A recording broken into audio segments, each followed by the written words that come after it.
to put a quick note out to our friends on LinkedIn that we are now live. Or it already did, and I'm going to just comment on it, and then we'll get started. I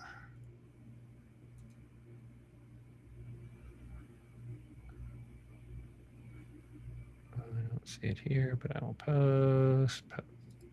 My God, I should be better at this sort of stuff.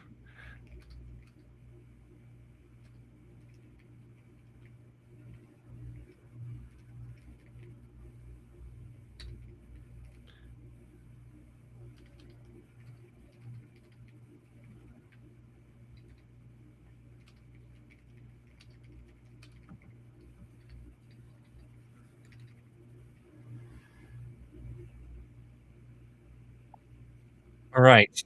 I have done so. We are now live. I'm going to get this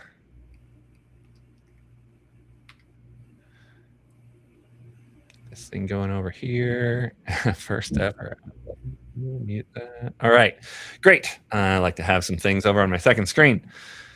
Celine, welcome to our first Prospective Advisor Showcase. You are the first one ever. So congratulations on your bravery. Thank you. Thank you. It's an honor to be here. Oh, that's great. Well, let's start with why don't you just tell us all your story and tell us what you want out of life and what brought you here? Sure, yeah. So I've had a super unconventional path to becoming a financial planner. I'm from South Africa originally. And so I moved here when I was about 7 years old with just my immediate family. So, growing up as an immigrant in the US, especially, it's just a world of opportunity. And so I was always a very high achieving student in high school. I thought I would go straight to a bachelor's, get my 4 years, maybe get a master's. There was really no other path. And then, of course, COVID stopped me in my tracks, like it did all of us. So I actually went to the Air Force Academy in Colorado for 2 years. That was a great experience, but I unfortunately had COVID hit right when we were about to get recognized as freshmen. And so, that was a really hard experience to go through because we had to go home. We had to just get pulled out of that environment that we'd been in for so long, and it was really a culmination that just ended quickly. Wow. And I think having a few months away from the academy really gave me perspective. And I realized I was not cut out for the military. It was not something that I wanted to pursue in terms of giving up my autonomy. I have so many friends who still serve, and I'm grateful to call them my friends, and they're doing incredible things. But for me, it wasn't my path. And I'm glad that I got that awakening, because that's at least one good thing that came out of COVID for me, was stopping myself in my tracks very early on and asking, is this what I really want? And so I went back to trade school, actually, and I was like, well, I thought I was maybe going to become a pilot. I was an aerospace engineering student, and so I decided to just stick with planes, what I know. And so I got my A&P license, which is the airframe and power plant license, and it's the license required for a lot of mechanics to do work on airplanes. And so currently I'm full-time as an aircraft mechanic. And in a similar way, it kind of felt like a means to an end. I knew it wasn't really exactly what I wanted to do for the rest of my life. So I knew it would provide me stable income. And so I pursued it. My schooling was paid for by the state. And so I barely paid anything for my school, which was great. But here I am in my field full time, realizing, okay, well, what am I going to do now? Because like I said, means to an end. And I want to make sure that anything that I pursue from here on out is something I actually could see myself doing for decades, because it's definitely tough when you feel like you're trying and it's not sticking. You're trying something, it's not sticking. And for the first time in a very, very long time, I found something that felt like it could stick. And so here I am back in school. I'm finishing up my bachelor's at Southern New Hampshire University. And I should be finished by June 2027. I'm still working full time, so I'm a full time student, full time worker. It's not the easiest to balance that, but I'm definitely thankful that I'm able to be in the position where I am moving forward towards my goals to becoming a financial planner. That's great. What a fascinating story. Yeah. One of my partners at my firm was from South Africa. No way. We're Yeah, everywhere. the diaspora is true. Yeah. So that's really exciting. So you're still working on being an airplane mechanic at the moment. Mhm. That has got to be kind of stressful. It is, yeah. It's something that I think the soft skills from that industry are super, super transferable to the financial planning industry because we're working with super safety sensitive, time sensitive projects that customers have an expectation for. And so it's pretty stressful, like you said, from time to time. But it definitely puts things into perspective of like I'm showing up to work and I actually have to be on top of my game and do a good job because if there's one bolt on an engine that I forget to torque, that can be catastrophic. And Yeah, no, so absolutely. that high Very. risk, a high safety environment, I think definitely at least working in that environment is translatable to this field. Oh, yeah, absolutely. I always said, give me a theater kid because I know they'll show up on time and they'll be ready to do something, even if they're not ready, they're going on.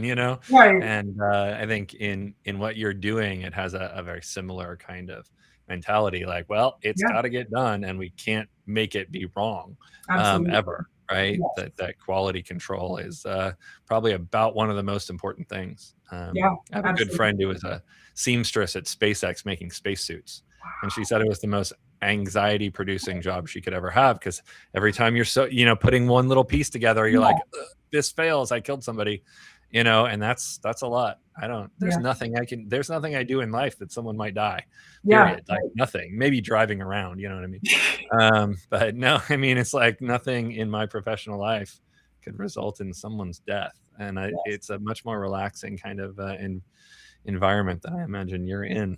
Yes, I always tell people you can, pull your car over to the side of the road most of the time. You cannot pull your plane over on a cloud. So, yeah, Not effectively, for yeah, sure.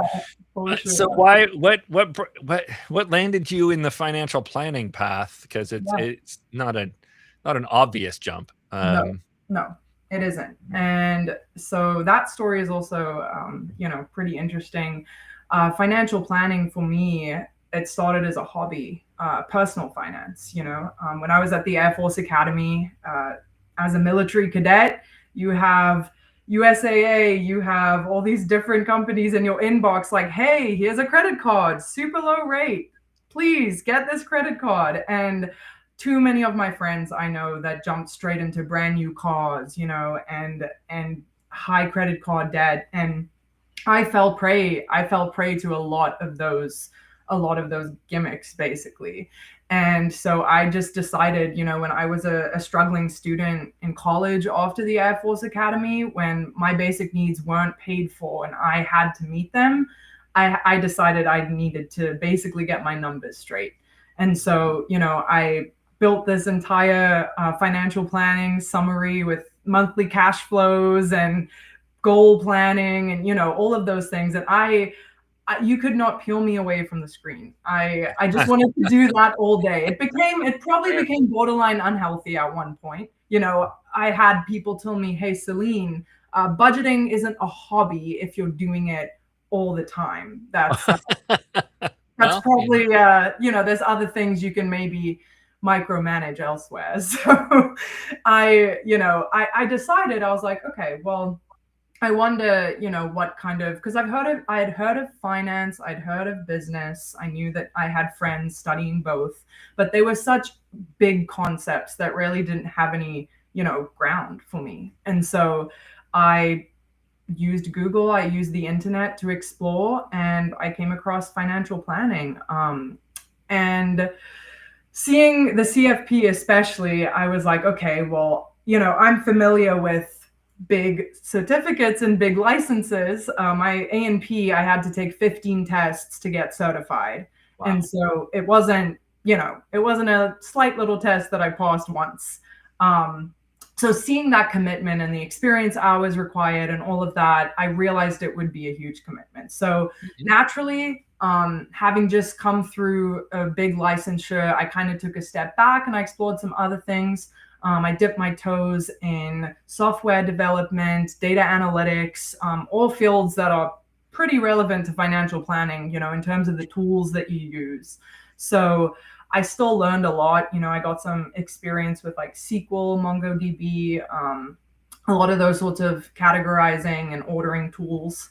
But I just decided I couldn't see myself doing these things long term. I didn't want to just sit in front of a computer working with numbers all day.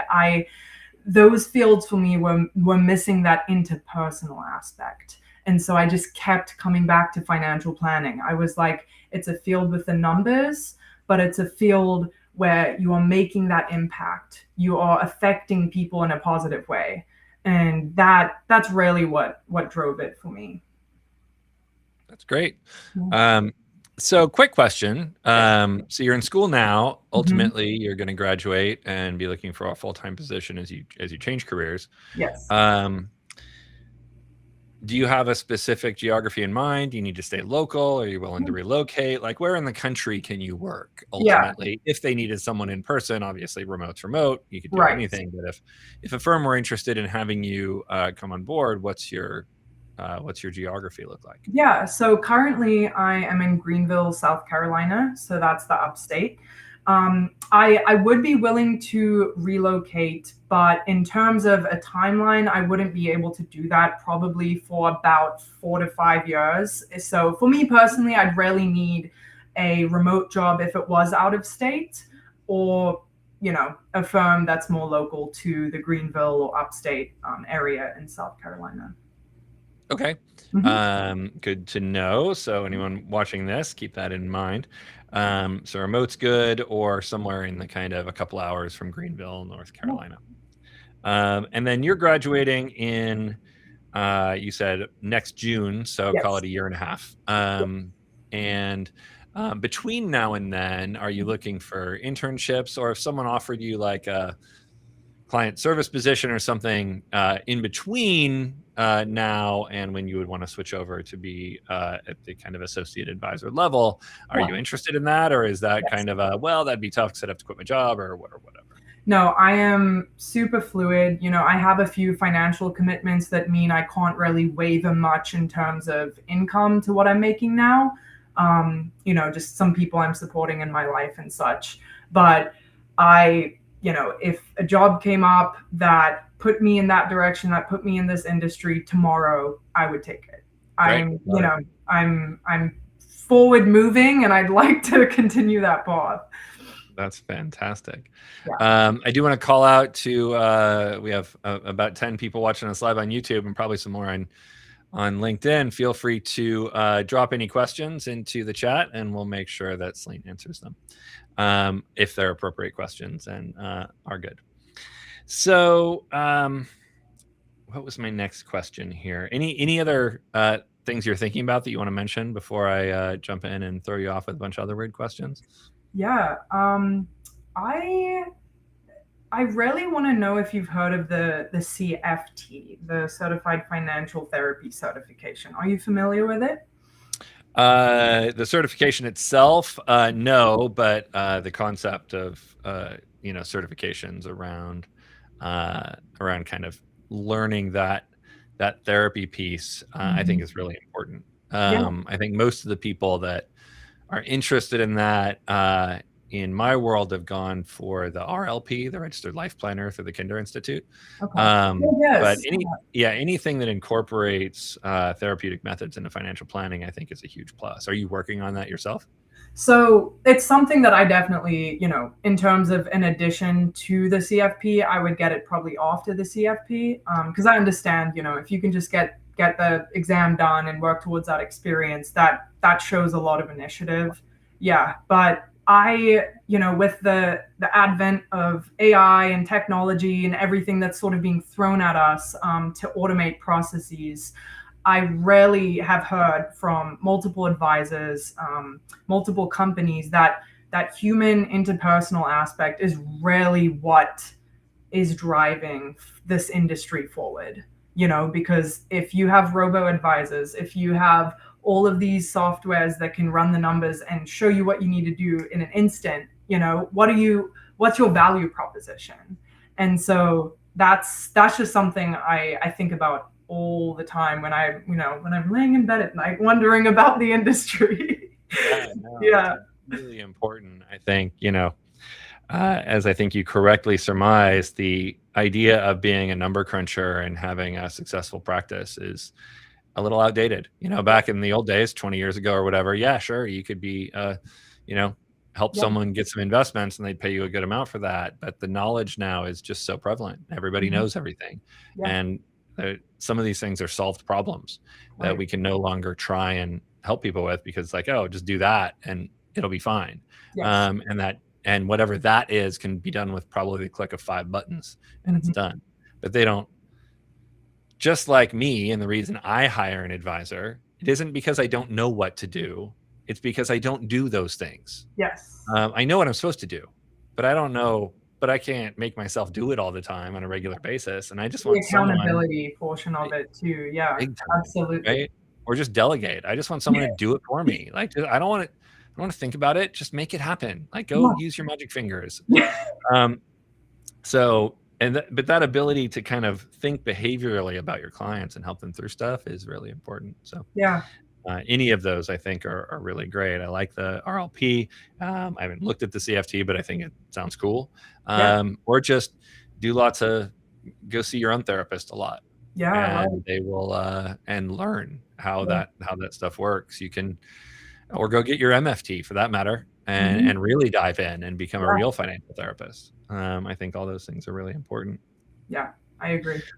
Tell me a little bit about as you look forward and imagine yourself as a fully qualified CFP, and you're out there in the world helping people. Who are the people you want to help most? Like, who's your ideal client? Who are those people that where does your heart lie in terms of the people you help? Yeah. So in terms of that, very heavily, I keep coming back to the LGBT community, LGBT professionals, but I rarely, in terms of a, pro bono work, I also have a heart for helping those people that this industry completely leaves behind most of the time. Honestly, just from a business development point of view, it's not profitable to help these people. And so, yeah, I rarely just have a passion for helping the people that get left behind. Yeah. I love where your heart is. I think that's fantastic. What about what are some of the areas of financial planning that you've really but you're most fascinated by, and Yeah. which parts are you like, ugh? For me, for example, like trusts and annuities and Mhm. insurance and kind of the safety stuff you do. Yeah. For me, I got that just bored me. I always brought someone else in. Yeah. How to increase income and business management, and how to take your kind of expand your opportunity set for me was always the most exciting. Yeah. So what about for you? What are Yeah. those areas that you're like, let me play with that? Yeah. Yeah. So I will say, I have been fascinated by the technicalities of like federal taxation and those sorts of things. And the technical aspect will always interest me. But again, from that interpersonal point of view, I love the idea of someone coming in like, hey, I've saved, I've done everything right, I've put money in my 401k, I've put money in my Roth. I don't know why I'm doing it. I I've just been told by these random podcasters to do it, but I want some direction and I want to figure out what is the why behind my money. And so figuring that out with people, like what are your goals? Which countries do you want to travel to? Do you want a nice home, a second home in the mountains? Like all of these super specific things that basically give people a reason to save money and to be profitable in the first place.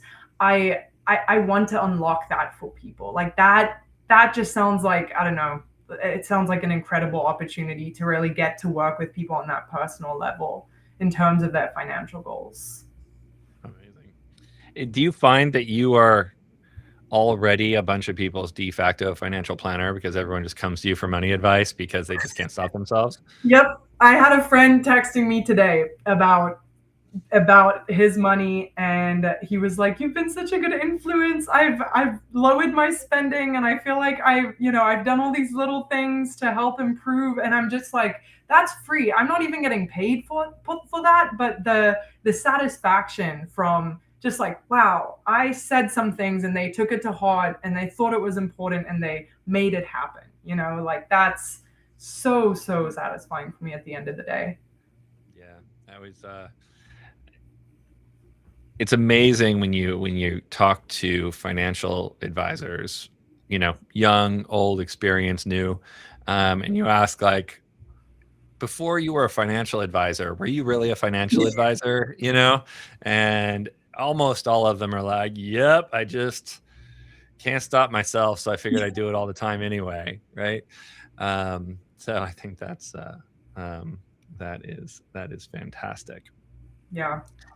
Um, as you think about your um, uh, the way you operate in the world, now I know your current job is very you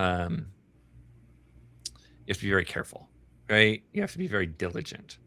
Um, that would be whoa, sorry.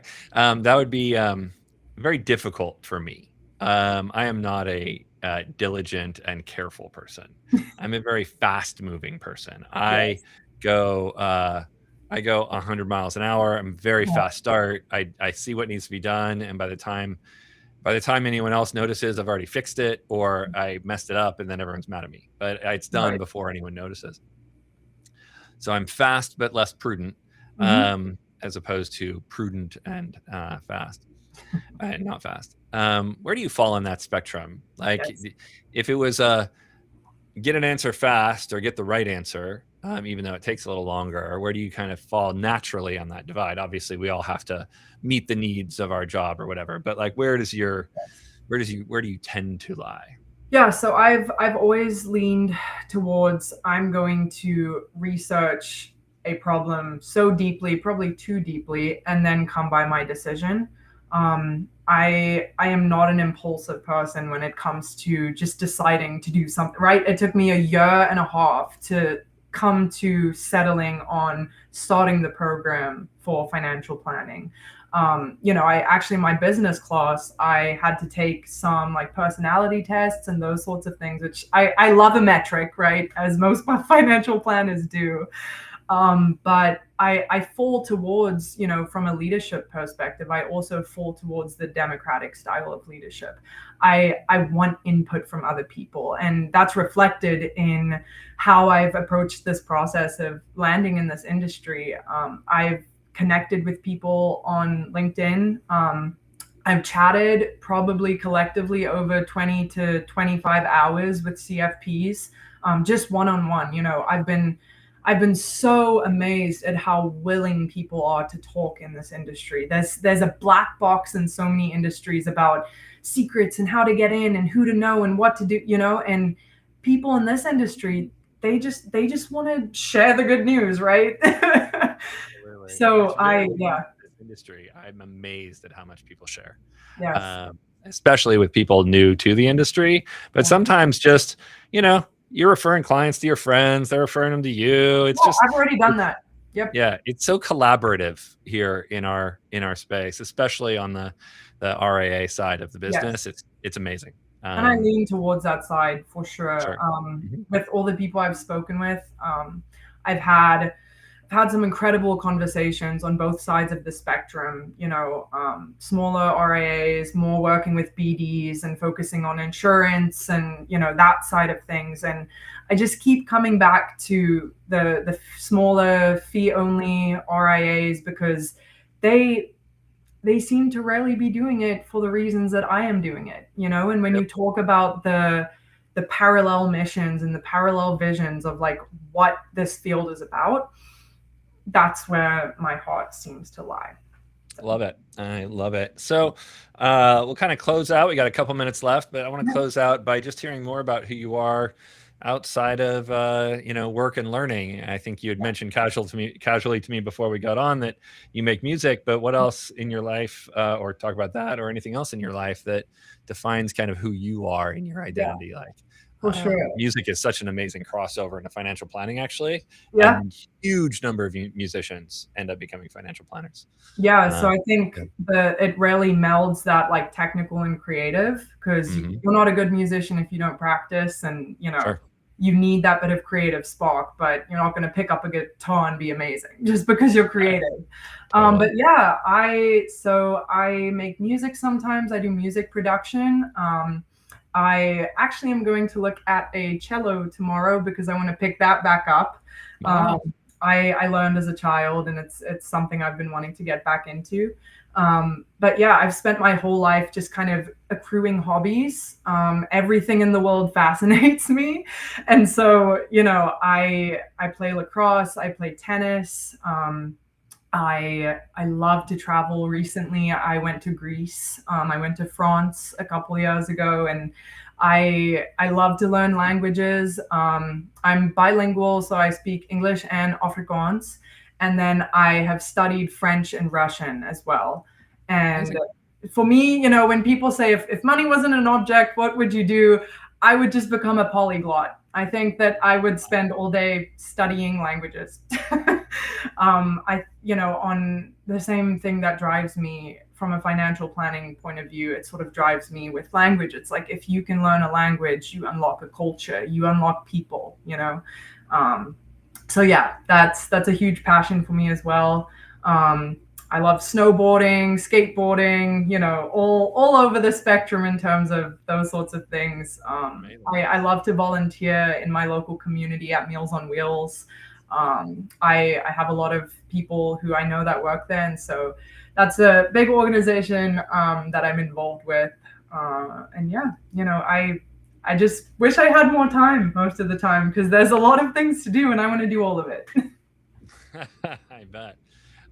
So if anyone wants to talk to you, is LinkedIn the best way, or is there another way to reach out to you? Yeah, so I'm pretty active on my LinkedIn.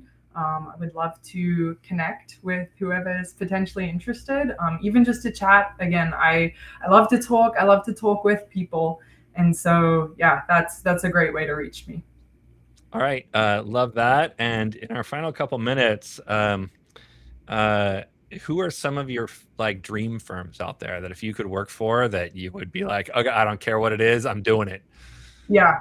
I think recently I chatted with Modern Family Financial or Modern Mm. Family Finance. They, Oh, yeah, they had. I saw that you interviewed Jenny, so that's awesome. Jenny is one of my Yeah, favorites. Yeah, yeah. I chatted she's with so good. Lisa actually the other day.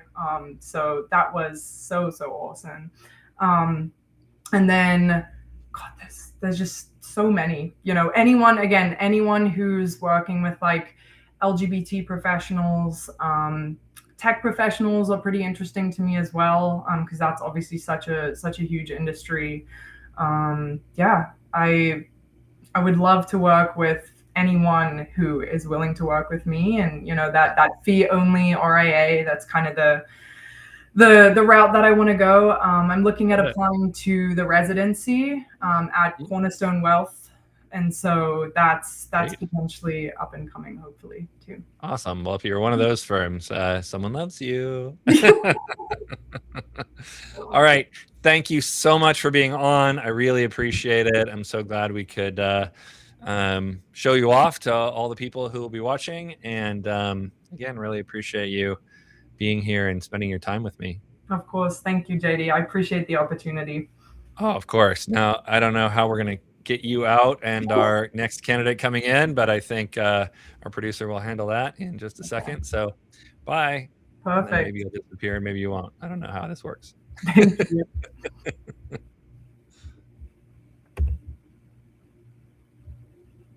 All right.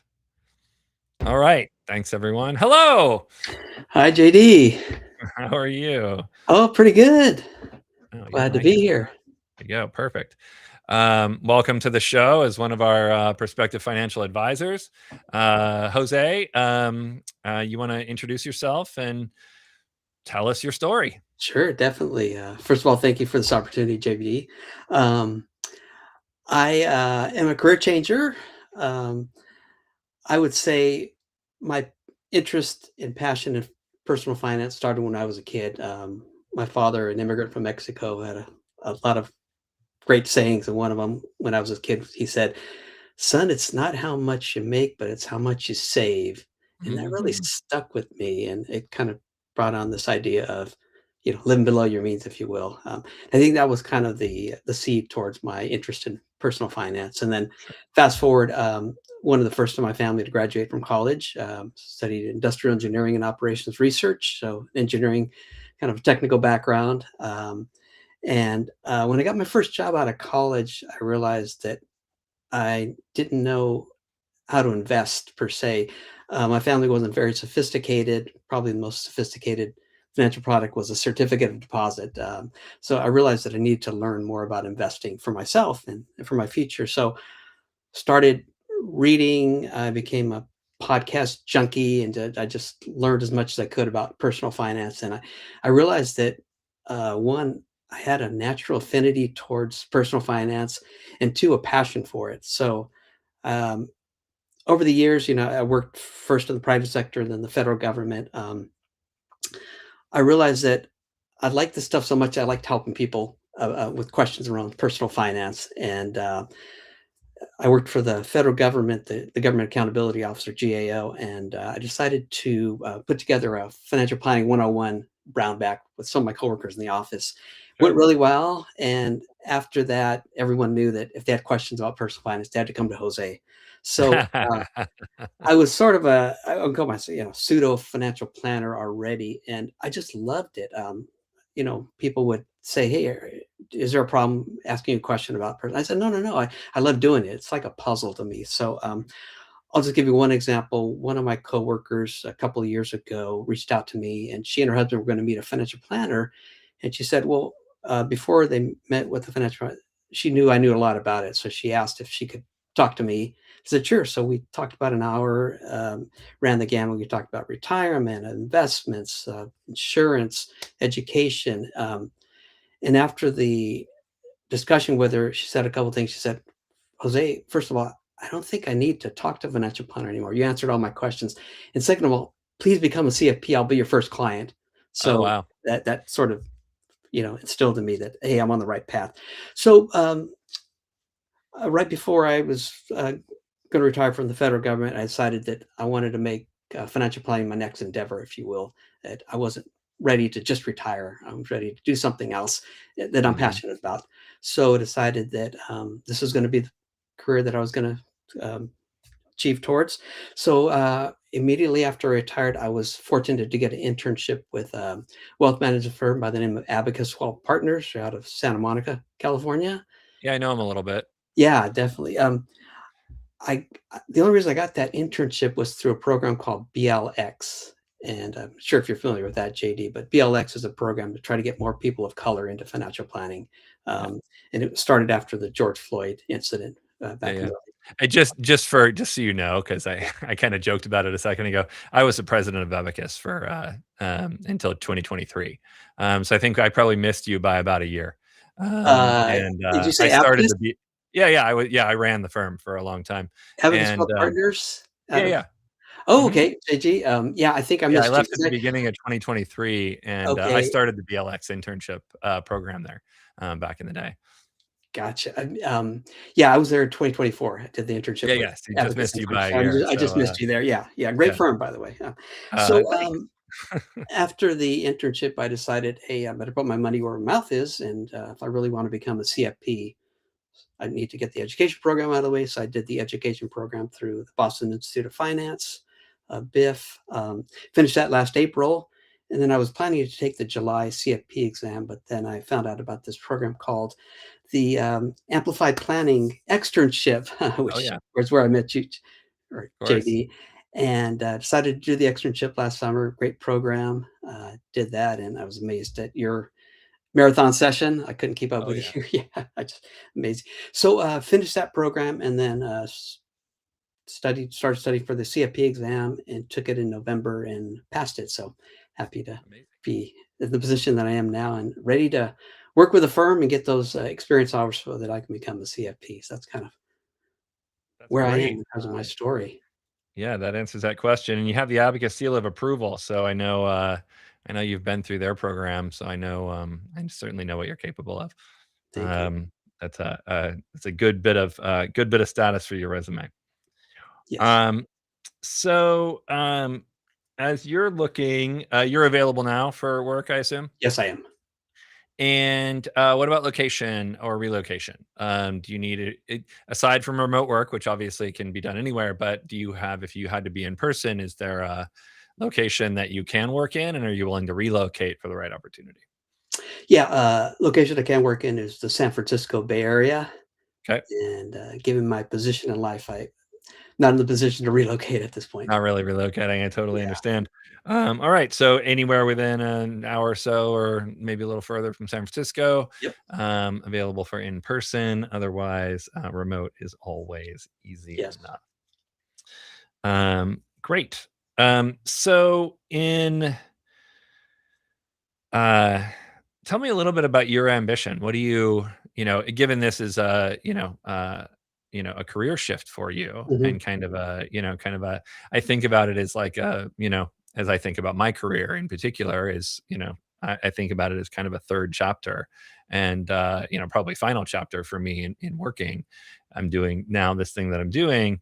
What does that look like for you? Is this your final chapter? Are you looking to um, do it very aggressively so you can kind of rise up real quick to the place you want to be? How long do you want to work for? Are you like what is your future goals and ambitions look like? Yeah, yeah. What I really wanna do is, get employed by a firm, start from the bottom up, and, look to get to that lead advisor position within about 3 to 5 years, Okay. and then, at that point, decide whether I wanna continue with the firm and, move on and eventually an equity position, Mhm. or, maybe down the road, start my own firm, if you will. Sure. And I think I have at least a 10-year runway, but financial planning is a field where as long as you have your mental capability, you can do this into your 70s and 80s. So, Oh yeah. I if once some merged a firm into Abacus, and when I yeah. first started talking to the guy, he was 78 and said, "Hey, my clients are telling me I should think about retirement." It's a Yeah, very longevity based career, so you could do it forever. yeah, And you can do it if you decide, hey, I want to go part time. It becomes an easy thing. yeah, definitely. So, That's yeah. great. So, what kinds of clients do you connect best with? Good question. Somebody asked me this, and it's sort of been not by design, but naturally, I've attracted people in the education field. Mm, My sister and her best friend asked me for advice. They're both education, and then an uncle of mine who's a retired professor also asked me, and then women of all ages, who what I really appreciate is they're open to showing their vulnerabilities about what they know and what they don't know, and they're comfortable coming to me and asking questions. So I would say kind of women and for some reason people in the education field. Although I do wow. work in the government, so you would think government employees as well. Well, yeah. Talk a bit about your past careers and kind of what you did, and how that kind of prepared you for this on some level. Like how does your past background lead you here, right? Yeah. What was the I mean, I heard kind of how you got interested in financial planning, but, Mhm. what was it about what you did before that really, had that crossover and got you some of those skills to get started? Yeah, most of my career in the federal government was as a project manager. So I led large teams of analysts, attorneys, methodologists to address these big questions around government programs.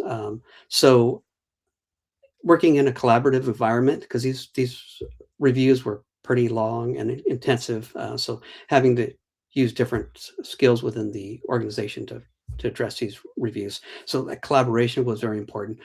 Communication. Our product was a written report to Congress, so having to write lots of reports, lots of interview write-ups. So having that written communication and the oral communication, having to brief my management about the status of our projects, having to brief congressional staff on what we found from a particular review of a federal agency. So those communication skills, and then attention to detail. At GAO, the federal agency I was working for, um, they're supposed to be nonpartisan, and the reports, yeah, yeah.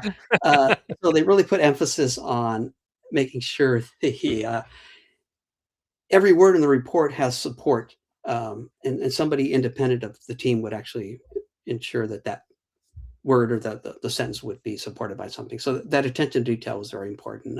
Sure. And then the values that organization have were accountability, integrity, and reliability. And I think those are values that I embody. Accountability, making sure that if I say I'm going to get something done, I get it done. The buck stops with me. Um, integrity, doing things the right way, making sure you're not cutting corners and you're getting all different perspectives and just doing things the right way. And then reliability. I always prided myself on being there when people need me. I'm there. I worked remote a lot of my career, so I needed to make sure that for example, folks in Washington that working on my team could pick up the phone or email me, and I would get back to them as quick as possible. So being reliable, those are three values that I learned from GAO and that embody me. And then That's great. I would say the other thing is just kind of empathetic listening. That's one of my skills too. As a leader, as a project manager of a team, making sure you're listening to other people, not only on what they're working on, but also other things that are affecting them too, and helping them through some difficult situations that the team might come up with. So those are some examples. Obviously, a lot of technical skills too, having got an engineering degree, so doing a lot of statistical analysis. In one of my first jobs out of college, I worked for the firm called Fair Isaac, the FICO scorecard that people applying for credit, for the Hmm. FICO score. So I worked for them when they were kind of a private company before they went public. So Right. a lot of statistical analysis working on that area, and then dealing with banks. The banks were our clients back at the end, so having to get information from the banks, do the statistical models, and come up with scoring models for those banks, and then helping them work with sort of translating something more complicated, something they can understand, so they could use it in their business. So, just some of the skills that I bring from my background that I think would be translatable to a career in financial planning. Oh, that's great. Absolutely. So is there, in that, kind of broad skill set, and I know a lot of ex project managers who move into financial advice Mhm, because it's one of there's a few things that are hard to teach associate advisors in our training program. mhm, And we really pushed the project management skills hard and really kind of threw people into the deep end of the pool around project management. We'd give them like, okay, here's 400 tasks, make sure they all get done on time. And, which is a little overwhelming for yes. someone who has very little background in this. So it's definitely puts you a little bit ahead. Um, is there one or two of those kind of skill sets that you're just kinda naturally good at? Like, people might like, I think, you might ask, like, is one of those your superpower? You know what I mean? Like, what is it for you that's just like, "This is just a knack that I'm just especially good at," you know? Yeah. For Yeah. me, it's being super charming, right? Everyone loves me, so that's clearly my superpower, but what about yours? Yeah. Yeah, I think mine would be organization, Mhm. and because comes part of project management too, just Of course. organizing teams, organizing a project, putting processes in place to plan a project, ensure that the project is on time, having constant meetings with people and making sure that the people are there together to continue with the project. I learned agile project management. I'm not sure if you're familiar with that. JD, yeah. I So we use spent that a lot. about a year as a project manager, and it was Okay, the so yeah, job I was absolutely the worst at. Of every job I ever had, that was uh, the one that was not for me. yeah. I'm not your superpower is the opposite of mine. Oh, I'm yeah, not yeah. good at I organization, use that's for that sure. a lot. But I did study Agile a little bit and kinda Yeah, got a sense for it, but continue. yeah. No, and as part of Agile, you're progressively elaborating. It's different from the traditional project management where you try to plan everything at the beginning, and then it's going to change anyway. But um, what I found interesting was we had like daily, what they call stand-up meetings, where sit down 15 minutes. What have I done since we last met? What am I going to do? And any issues? And at first I thought, God, that seemed like a waste of time, but it actually turns out to be something pretty valuable. You keep people on track, and you know keep people accountable for getting the job done. And also, more importantly, plan your work so that you're only planning the work you can do in that 80-hour 2-week period, for example, and uh, Mhm. keeping away from scope creep, if you will, and making sure people aren't having to work overtime for what they're doing. Yeah, no, that makes a lot of sense. Um, so what are some area every financial planner I know has areas of financial planning that they really love and areas of financial planning that they're like, "Oh god, I have to do an annuity review today. I'm gonna jump out." You know what I mean? Yeah. My weaknesses are trusts, which is funny because now I'm a professional trustee. But trust review, um, uh, insurance, Mhm. kind of the boring stuff, right? As I would refer to it, all the stuff Yeah. that you need to read a lot of contracts, were never my favorite. Mhm. I preferred talking about values. I'm quite good at tax, as a CPA with a tax background. That was always super exciting. There and coaching business owners, like really understanding Mhm. people's income statement, balance sheet, and how businesses kind of operate and thrive, were always my favorite things and some of my least favorite things. Do you have any so far that you've identified as some of your favorite technical areas of financial planning, or even non-technical areas, I suppose, or those areas that you're like, yeah, that's not really my favorite thing?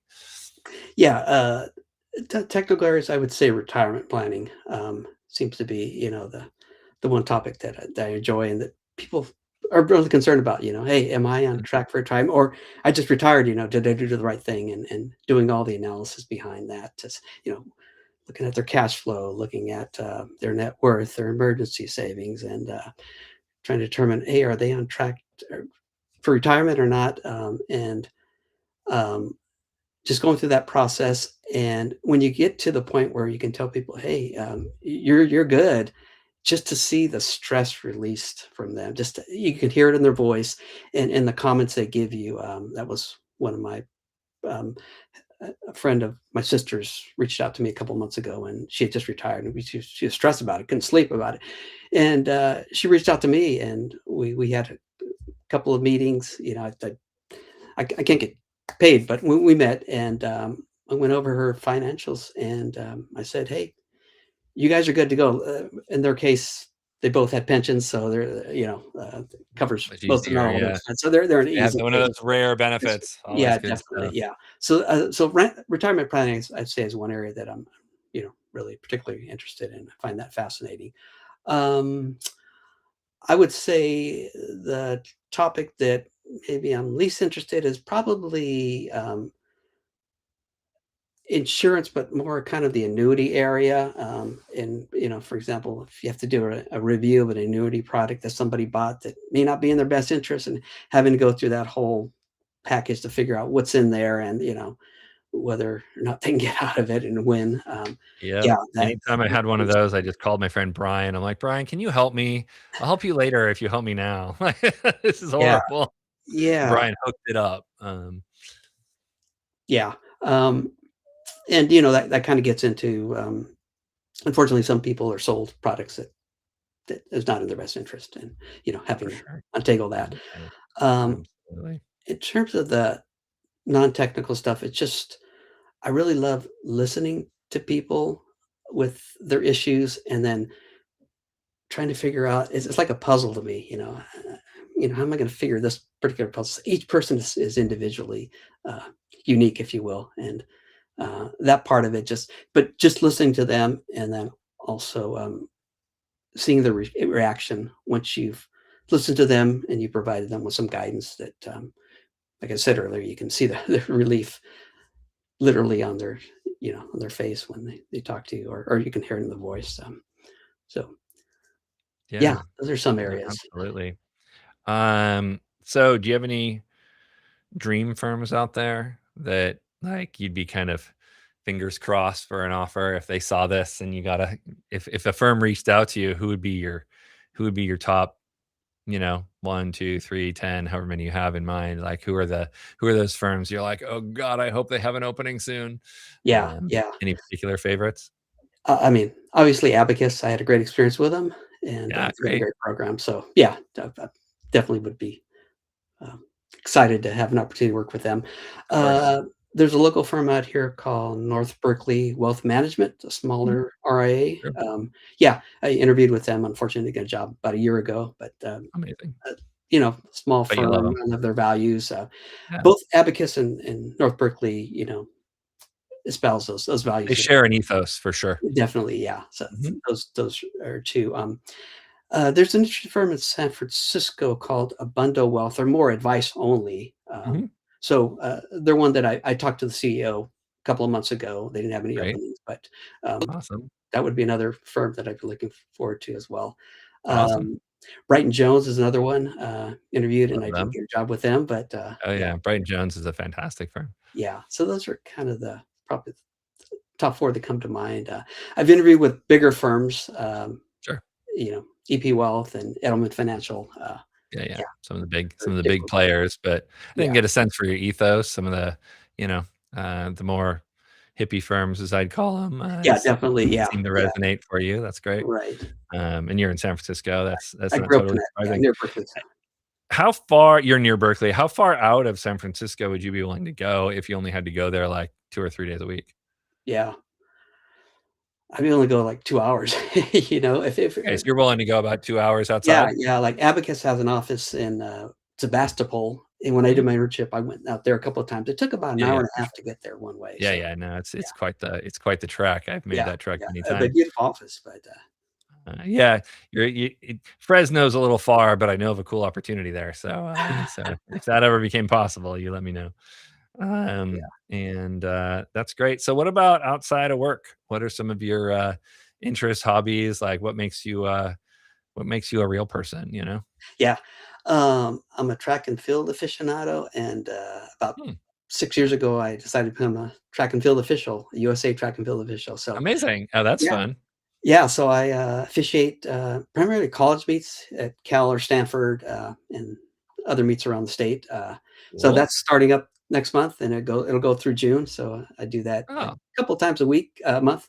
Uh, Great opportunity to be out there in a field in a sport I love, and I officiate the what they call the horizontals, the long jump, and triple jump, and then the throws, the discus, and the shot put, and the hammer. oh, So that's that's super interesting. one How thing. did were you a track and field athlete back in the earlier parts of your life, or you just dig High it? school, I was a distance runner.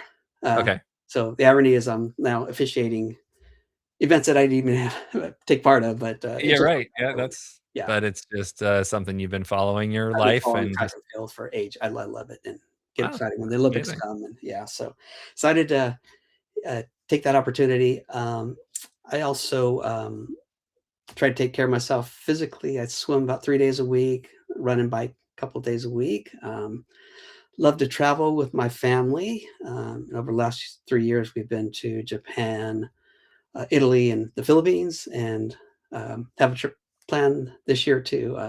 So we try to. Where are you going this year? It's a secret to my wife, so hopefully she's not watching this. Okay, you don't It's have to tell me. You Yeah, can post it in the private I'll chat. tell you later. Yeah, you got a secret trip somewhere yeah. that's We're a trying to nice keep it a fun. secret till spring break. Yeah, that's fun to take the wife on a secret trip is always fun. Yeah. Yeah, And we're off my to two boys. Dubai this year. Is our big trip. Yeah, yeah.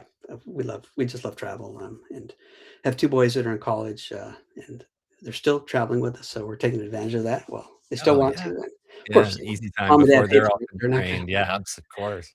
Definitely, Uh, yeah.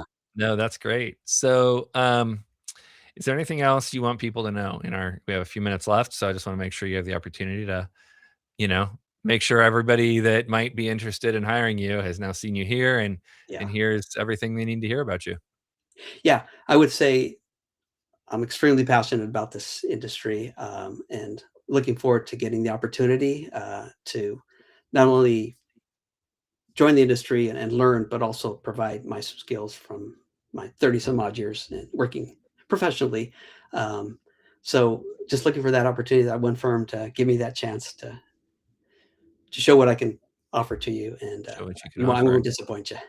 No, I think that's amazing. Well, Yeah, if you're watching, you can know that Jose did an internship at my old firm. That's not an easy one to get into. There are a lot of applicants yeah, to that program. So that alone is pretty great. So you know that at least Jose has been at a firm that is extremely well run. And knows what it's like to be at a firm like that. So that I can speak to for sure. And you've now heard Jose's story. So if you're interested, is LinkedIn a great way to contact you? yeah. Jose Send R me with the middle initial R, Pena, and then aspiring financial planner. And you should find me. That's great. And if you're watching this later, below the video, I encourage you to come in and just post a link to your LinkedIn in the comments so that they know how to find you, Sounds and good. anything else you might want to put in there that they should know about you as well. Well, I hope everyone comes in and hires Jose. And thank you for coming on the show and putting yourself out there. I know kind of doing a pseudo job interview in front of everyone is not always the most comfortable situation. So I really appreciate you doing it. Yeah. Thank you, JD. Appreciate this opportunity. All right. Well, thank you. I know at some point here you're going to disappear. So I'll say goodbye. And then in a moment, you'll disappear and we'll have our next candidate.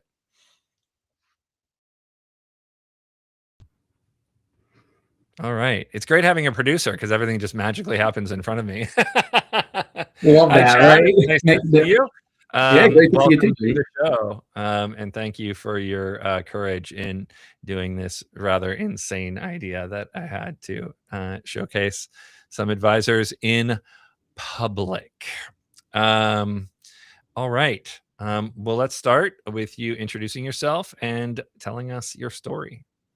Yeah, of course. Happy to. First off, thank you very much. Met you through Amplified Planning, and the work that you do for that. Your 12-hour marathon session, and then like giving back to people like me and the other aspiring financial planners. That's it's great. It's great. But my story is it started when I was young. A lot. I always enjoyed the financial stuff. My dad taught me from a young age through allowances, basic stuff like that.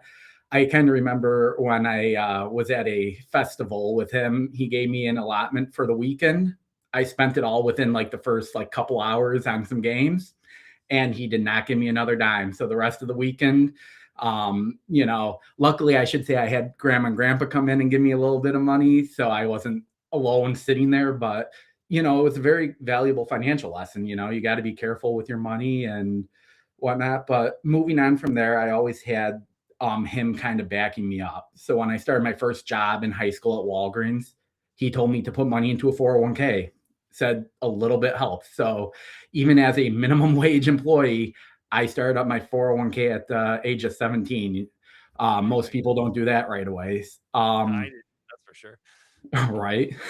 And I went from there. He taught me how to do my first year tax return, W-2, fill in the blank, put in your wages withheld, very easy. But I'm like, why are people paying for tax returns?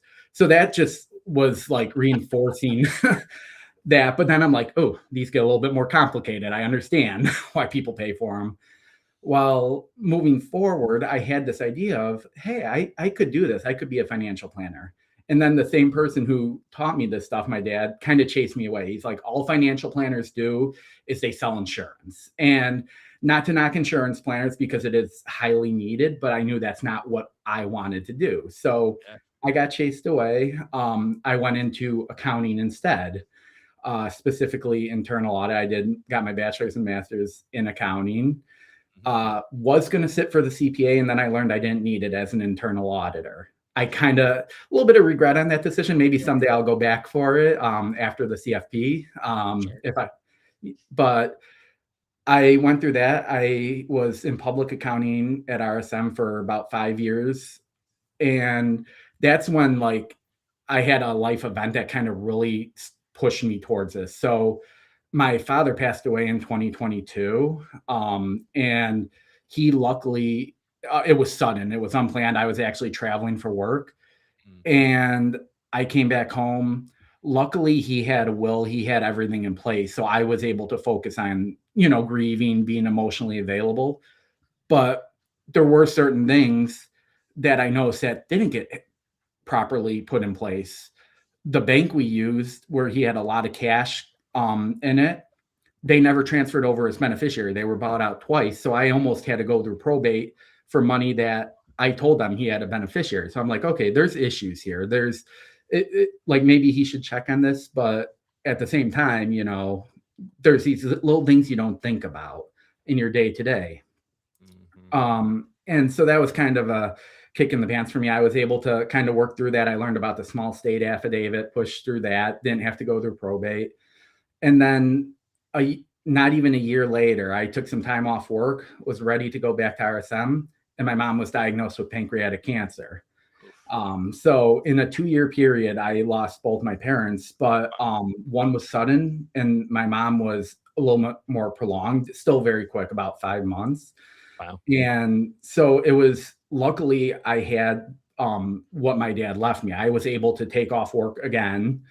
And I realized not everybody has that opportunity. Like, what would I have done if I had to work, if I had to take care of my mom, and everything else in between? So I saw like what I had known all along, like how valuable planning is, whether the investments, the estate, insurance, everything in between. So luckily I was able to be there for my mom, be emotionally and physically present to help her through that journey.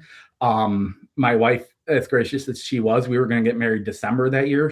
We pushed up our wedding and ended up planning a whole wedding in a month just so my mom could be there.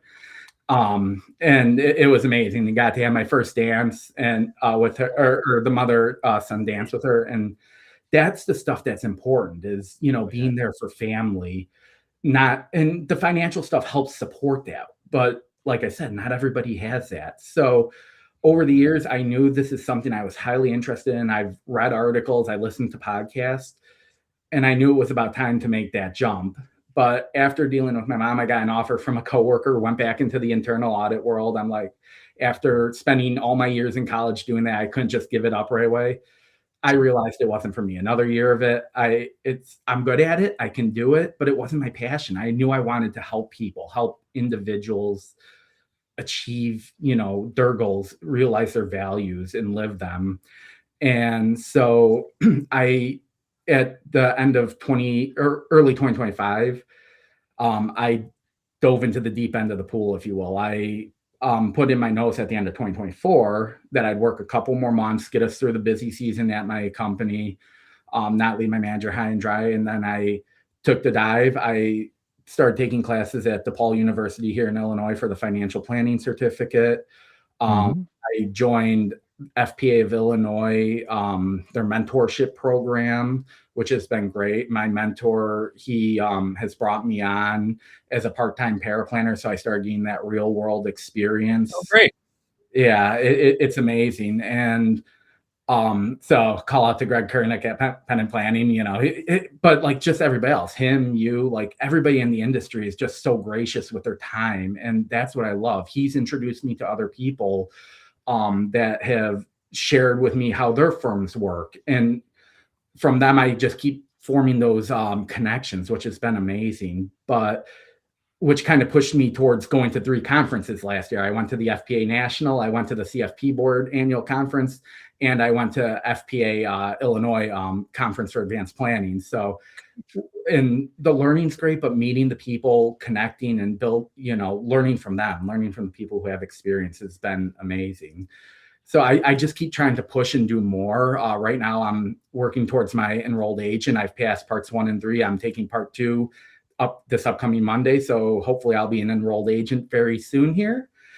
And CFP, I'm taking that in July. I finished my capstone course here in March at DePaul, and I'll take that, and then working towards experience hours, amplified planning, and FPA residency, measure twice planners. I mean, anybody who has experience hours, and through the work as a paraplanner. So I'm just trying to build up that experience and look for my full-time opportunity into the industry, because I'm ready to help people, and I'm excited to help people like realize and make sure that they don't fall into any of these, things that are unintentional. Like, right, we just go about our daily lives. I don't want people to suffer because of like little things we can fix and, to make them financially in a better position. Amazing story and very touching. Thank you for sharing that. I know sometimes that's hard to share. My story has its share of tragedy, especially around my father, and a lot of parallels there, I think. As you are looking for positions, obviously remote is fine, I assume, for just about anyone if you need to. But if you had to work in person at a firm, what does your geography look like, and are you open to relocation?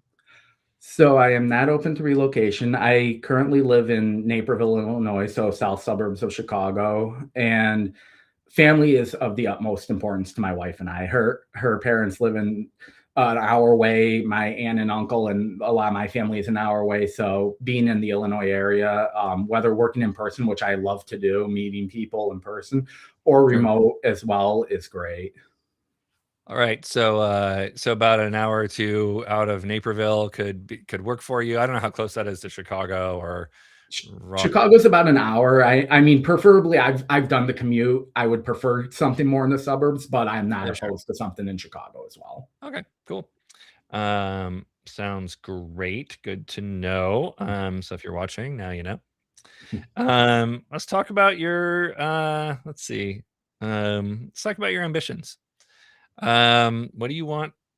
What do you want out of this? How fast do you want to go? Are you a hard charger, like, I'm gonna crush this immediately? Or are you like, look, I just want to go to a place where I can learn slowly and really incorporate it? And like, what's your typical pace? Yeah, I want to move fast and hard. I want to be able to help people. So my wife, she sometimes gets on my back because I'm probably putting in, 10 plus hours a day, just like between studying for CFP, classes, working with my mentor, everything else. But it doesn't feel like work to me. I love it. I get energized by it. And so if I have to start like with my current mentor's work as a paraplanner, as starting and learning the basics, I'm fine with that. But I don't want it to be long-term, because I know I can learn this stuff quick and I can move up. I ultimately want to help people. I like meeting with people. I did that in my old role at RSM and Topco, where I was an internal auditor. I worked with C-suite employees, directors, managers, everybody down to the accountants and everybody in between. So I've worked on high-level processes, like how do we do a supply chain audit, an enterprise risk assessment. So these big complex ideas, we take them, we review them. And so I'm very comfortable just learning on the fly, growing quickly, and, helping people. So that's ultimately what I want. If it's a role where I'm going to be an associate planner for 2 years and then move up because, it's on a defined timeline, it's probably not the right role for me. Right. You want some freedom to go as fast as you're capable of going, because you think you can crush it and move very, very quickly. Right. And with the knowledge, knowing that I don't know everything. So if I'm not picking up right away, I'm willing to, I obviously don't want to move up right away. I want to learn it. I want to do it right, but as fast as I possibly don't hold you back. I like that energy. That's I prefer to work personally. My most success was working with people who I would have had to hold them back, and they're just running full speed, and I'm like, whoa, wait up, in which it's hard to outpace me. I'm very fast. And I'm about as fast start as you can get. So if you get ahead of me, then I'm looking ahead going, whoa, you're fast for realsies. I'm also like 6'3". So when I see someone taller than me, I'm like, okay, that's crazy. I'm used to being the tallest person in the room. That's great. So you mentioned you're getting your EA. How much tax interest do you have? Because there's a lot of great tax opportunities out there too. Not necessarily just behind the screen, like being a tax monkey, but really out there to be a tax focused advisor as opposed to a generalist financial planner. Like, how much interest in there is it for you, given that opportunity? Yeah, definitely. It's of the utmost importance. I think tax touches every part of the financial plan, and that's why I'm starting with the EA. That plus I can't put CFP after my name yet, so it'll be nice to have a couple letters, but it's very important. I grew up with taxes. I did my own, and I've handled some stuff, which I would say, looking back now and going through the A, it's not the most complex. But after my father passed away, my mom lived in the house for, while she was alive. And then now I'm renting it out. So I've dealt with rental income. I dealt with an NUA from like money that my dad had in, his 401k. So I handled all this. I did a donor advice fund. And so these ideas, like how can we help people, be the most efficient with their money? I love that. And I think tax is one of those great opportunities where you can move things around in such a way that it helps people the most, right? I mean, investments, yeah, they can grow, but like you have your averages, you're probably going to be in a certain range. But to save somebody, 1,000 in taxes, 10,000, 100,000, depending on your income or more, I mean, there's real opportunity there. So I do want that to be a big part of what I do. And I should say not to prepare tax returns, because I feel that's backwards looking. I want to be proactively looking, at the data and how can we plan for the future. Right. Or maybe if you're preparing tax returns, you're doing it like a wealth management firm does, where you're doing some, but it's not a busy season kind of tax firm kind of volume. But if you're working with very wealthy families, and you have 20 tax returns a year, that's a whole different kind of game that can be, as you mentioned, it's the easiest way to show value immediately. Everything else we do as financial planners tends to take some time. All right. You might save some fees really quickly. You might be able to help them budget better and save a little faster.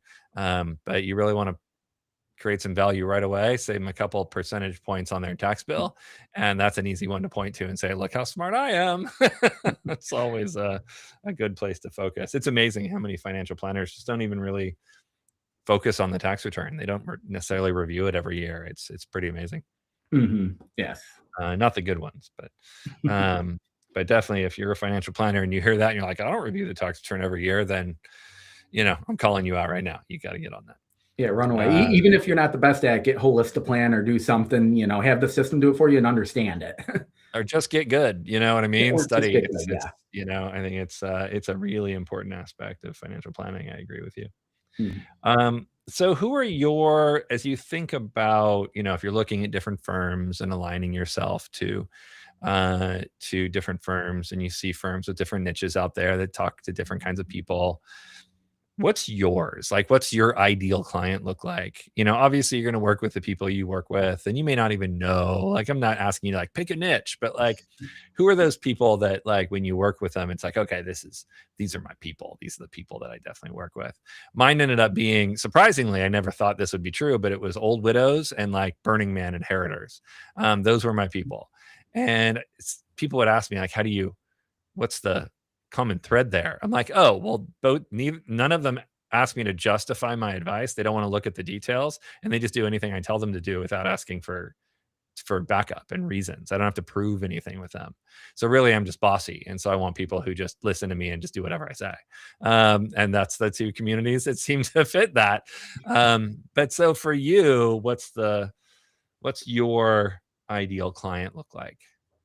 Yeah, if I had to pick right now, I've been working with a lot of retirees. That's what my mentor works with, and they're great. But I think I would love to work with accountants. I came from that field, and I like to nerd out. So I feel like a lot of the people I worked with, that we got into the weeds. We looked into the details that underlie every decision that's being made, and so there are people who want to understand the whys. And to have somebody like that who I can sit there and nerd out with and be like, instead of saying, "Hey, you're getting too deep into the weeds," I think that's really cool. But I also want to work with people that are right in my age group and, in the 30s, 40s.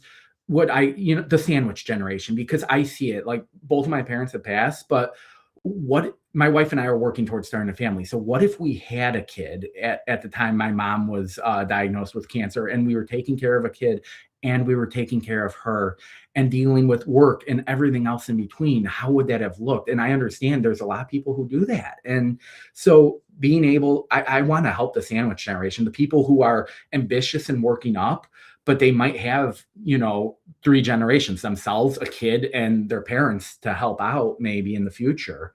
I think that's really cool. And I think there's a lot of planning opportunities there, from the estate planning, the tax planning, insurance, everything that, a financial planner does. It would touch all of it. And I think it'd be real cool to do that multi-generational planning, where instead of just having your client being, "Hey, here's person A," let's have them in with their parents and with their kids if they're old enough, to get the whole family together and learn. Because ultimately, at the end of the day, I think a lot of money is lost from miscommunication or no communication. Oh, sure. Yeah, no, absolutely. So that's great. So you and I are kind of the opposite in terms of our what we like to do. You want to find people who really want to challenge you and really want to hear every detail, where you can, like you said, nerd out with those people. That's super fun. Yeah. And so accountants, I imagine, also in addition to that, probably engineers are a good fit for Mhm. you. Just all those people who are very technical in nature, and kind of already know the technical answer to a lot of this stuff, and you're just helping guide them through the options as opposed to explain like what insurance is. You want people who kind of know what it is and are like, but which one should I have? Like, there's so many options I don't know. Um, Mhm. that's great. Yeah, and I do think some of the advice only is really cool. Like, I know where, hey, you know how to do this yourself. If I tell you what to do, you can implement it. You're very technically smart. You like to dig into the weeds, and if people do want me to manage their stuff, I'm open to that. But like, just to have that like high level, or that in the weeds conversation, and get really nerdy, I think is so cool. So any other areas of your history, like your professional history, that are particularly relevant? I mean, you talked a lot about it, but I just want to make sure you have a chance to highlight anything else from your past that really either led you into this career, or it's just something that you would want someone to know if they were considering you for a position. Yeah. So I love both the big picture and diving into the weeds. That's a lot of what I did in internal audit. So I talk about the enterprise risk assessment as an example. One of the things we did is we met with everybody from C-suite employees to directors and managers, and to understand, hey, what are the risks that you see? Well, a manager might see risks that are only related to their department, where C-suite sees, the broader risk. And we took over 40 interviews between my manager and I over a couple months period, and we learned from them, and we dug into the weeds, like, what is it that's really important to you? And then we married that all up to give a very good product to management and say, hey, these are the areas that we have opportunity to improve on, opportunity to, make better, or where any big risks lie, things that we should fix right now. I think internal audit is very similar to financial planning, except your client a is a business unit instead of a person, right? We're looking at their risks. We're learning, what their goals are. Like, how do you want to produce more widgets, or do you want to hire more people? How can we do that? A lot of people think of internal audit, and I should say that some internal audit is just checking the box. It's backwards Yeah, sure. looking. Did you do everything right? But a good internal audit team, which are the teams I've worked on, are the ones who say, hey, let's not just check the box and make sure you did everything right, but let's strategically plan for the future. And so that's something that I really love doing. And I didn't like doing it for a corporation anymore. Like I want to see like the value I provide to everyday people, to you, to Joe Smith on the street. How can I help you learn? How can I help you achieve your values and grow? Because at the end of the day, people are important. Industry is important too. It gives us our jobs, it gives us the money, but people are what's important. No, amazing. So we've talked a little bit about it, but I just want to have you highlight kind of what are as you think about all the topic areas of financial planning, all the technical areas, you know what I mean? What are the areas that really are you feel like are like your thing? You know what I mean? Like, oh yeah, this is my thing. Like could be tax or whatever else. And what are the ones that you're like, I'd rather phone a friend than do that work. You know what I mean? So if you're in an organization, you're on a team, you're like, hey, can you handle this stuff while I handle this stuff? Like what's on both of those lists? Yeah. So obviously the taxes, we've dove pretty deep into that. I mean, if I could do that, all day, every day. I think the estate plan is really cool. I touched on that a little bit with my parents. So part of what happened, and I guess I left this out, my grandma passed away in 2020 as well. So 2 years before my father, and she had an estate plan in place. And everything went very smooth for her, which was beautiful. My dad, he didn't put his estate plan in place until 2021, about a year before he passed away, because he realized, like, hey, I just don't know what's going to happen in the future. Where would I have been without an estate plan? Going through probate, probably still, who knows? And so I think that's a big thing that a lot of people miss. And I see it all the time. Like, hey, why isn't your house in a trust? That's a simple thing we could do, go on Encore Estates or willandtrust.com or one of these, a couple $100, let's throw that in there, make it simple for you, for your heirs, the people you love, point together or point together, guardianship. You have young kids, right? You want to make sure the people you care about most are taken care of. So estate planning is very important to me as well as taxes. And then just general retirement. Like, how do we get you started in a 401k, IRAs, whatever it is, start building towards the future. Enjoy today. Let's figure out your values. Like, do you like going on vacations? Do you like going to your cabin in the woods or volunteering? Maybe you only find a way so you can only work 28 hours a year or a week and like give back. What is important of value to you?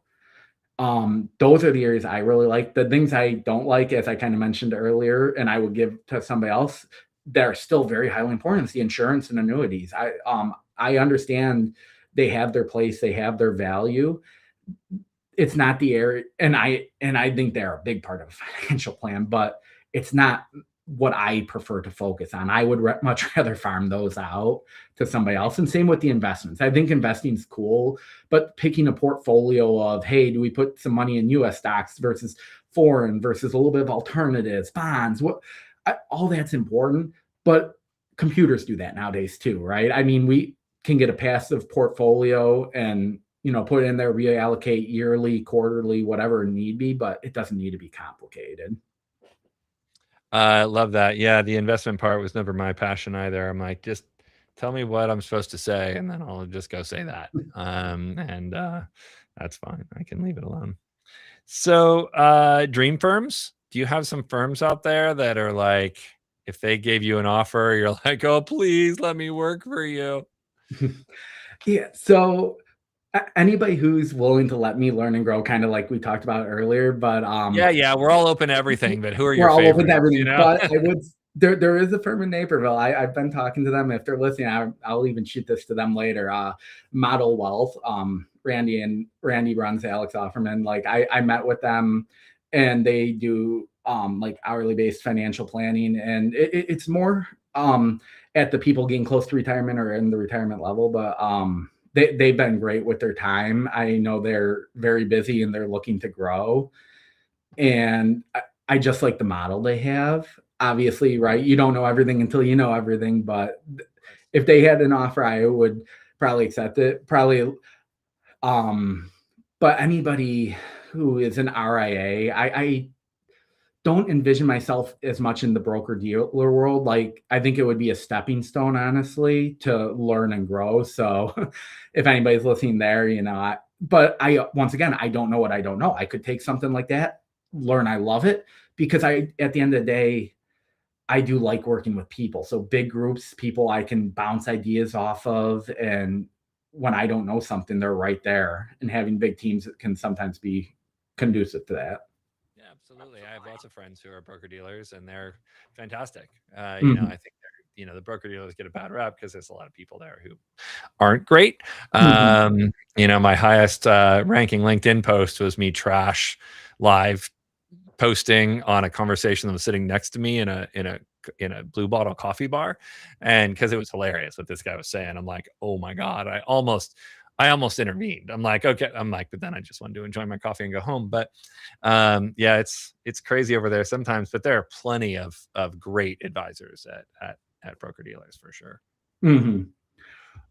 So anything else we need to know? Tell us, we have a few minutes left, so I want to make sure that you have a chance to lay out everything you would want a potential employer or anyone else in the world to know about you and some of those things. And you can include in there, which I didn't ask you yet, but kind of hobbies, things outside of work that make you interesting. Yeah. So I'd say we'll start with the hobbies. I think that's the fun part, right? You got to love the people you work with. And one of my favorite things to do is karaoke. When I was 2009, I was in the Dominican Republic. First time I ever had the courage to do it. And my aunt and uncle had always been big in karaoke, and they kind of introduced me. I was very shy, very timid with the microphone first time. Had to have a couple cocktails. Now I can do it any day, anywhere, just be out on the street, start singing. So I think karaoke. So lucky we don't have much time left, because I'd be blasting the music right now. Right. Fair. I don't say I have the greatest voice, so maybe we save people some trouble, but I do love to sing. So, and I think it's a great way it's a de-stressor. It's a great way to get yourself out there. If you're ever a little nervous, you start learning, hey, everybody's just there having a cocktail, having a good time. I've heard some of what I would say subjectively would be some of the worst singers in the world. I still cheer for them. I love them. And, but they get up there. Everybody, so many people are so shy. And I love that. It's the confidence. It's amazing. So karaoke is a big one. Outside of that, traveling. My wife and I, we went to New Zealand, Australia for our honeymoon. I went to Germany when my wife had a work trip over there. We were recently in Thailand for a friend's wedding and stopped in Japan on the way back. So we love traveling. This year, I think we're talking about an Alaskan cruise with her parents. So we love going everywhere, which is amazing. And then I just love tinkering around the house, woodworking. I built a bench at our old house and then we moved. So I'm a little sore that I lost all the hard work I put in there. We literally moved a couple months after I built it, really. Was not planned at the time. Yeah. But it gives me a chance to build more now. Yeah. So those are some of my passions. But as far as finance, other things people should know is I am a go-getter. I kind of mentioned that earlier. I live and breathe this stuff. My wife sometimes gets a little sick of me talking, and I got to be careful about that. I got, respect that she does not value. Save Chad's marriage. Hire him so he has someone else to talk to about financial planning. Let's go. That's exactly what she says. She loves it when I go to these little social events, and she's like, you can talk to somebody else so you don't talk to me. And then I get home and I talk to her about all the stuff all the stuff you talked about. Oh no. Yeah. So it just energizes me so much. But so who knows if I'll talk to her more or less when I'm working, but at least I'll be out of the house a little bit more often. Oh no. All right. Well, thank you so much for coming on to our inaugural Prospective Advisor Showcase, or Aspiring, whatever we called it. So thank you for being here. I know it's a little like karaoke, right? It's like a little nerve-wracking, but it's going to be good for you. And it'll be fun at the end of the day, even though doing a job interview in front of the entire internet is not always the easiest thing. I totally understand. So thank you. I really appreciate it. Any last words? Just thank you very much, JD, for what you do, and for everybody listening and who's considering career changers, especially. I'll do a quick shameless plug. FPA has a brand new career changer subcommittee. And so we're brand new. We're working out the kinks, figuring out what we're going to do. But I think career changers can be a big asset to any firm, right?